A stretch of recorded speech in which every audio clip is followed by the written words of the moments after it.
लोग क्या पढ़ेंगे? लघुत्तम लघुत्तम समापवर्त और महत्तम समापवर्तक। समापवर्त में देखो, जब हमें लघुत्तम समापवर्त निकालना होगा तो हम संख्याओं का अपवर्त निकालते हैं। अपवर्त निकालना हम लोग सीखे हैं, ठीक है ना? हम लोग क्या करेंगे, मान लो 6 और 8 का एलसीएम निकालना है तो 6 और 8 का अलग अलग क्या करेंगे, अपवर्त निकालेंगे। तो ये अपवर्त हो गए। अब इसमें हम लोग क्या देखेंगे कि इसमें जो कॉमन अपवर्त कौन सा है। कॉमन अपवर्त हमें 24 और इधर आगे 48 मिलेगा। कॉमन अपवर्त यानी यही हमारे समापवर्त हो जाएंगे, जो समान अपवर्त है दोनों में, यानी कि 24 और 48 हो गए, ठीक है ना? अब इसमें सबसे छोटा समापवर्त कौन है, तो सबसे छोटा 24 है।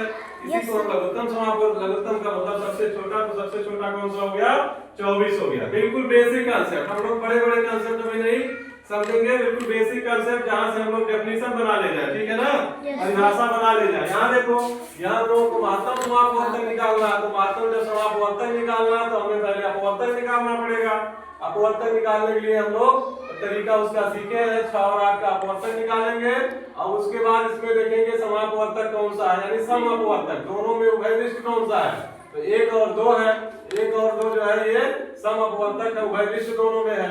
अब इसमें से हम सबसे छोटा निकालेंगे क्योंकि सबसे बड़ा निकालेंगे, क्योंकि हमें महत्तम समापवर्तक निकालना है। तो सबसे बड़ा अपवर्तक कौन सा है, 2 है। 1 और 2 में सबसे बड़ा कौन सा हो गया, 2 हो गया, ठीक है ना? तो इसी वजह से महत्तम समापवर्तक कौन सा कितना हो गया, 2 हो गया। तो लघुत्तम समापवर्तक 24 हो गया और महत्तम समापवर्तक कितना हो गया, 2 हो गया। महत्तम समापवर्तक वो संख्या हो गई जो इन दी गई संख्याओं से, दी गई संख्याओं को काटे, विभाजित कर दे पूर्ण रूप से। ये बड़ी से बड़ी संख्या हो गई जो इन संख्याओं को विभाजित कर दे, और ये छोटी से छोटी संख्या हो गई जो इन दी गई संख्याओं से पूर्ण रूप से विभाजित हो जाए, ठीक है ना? समझ में आया?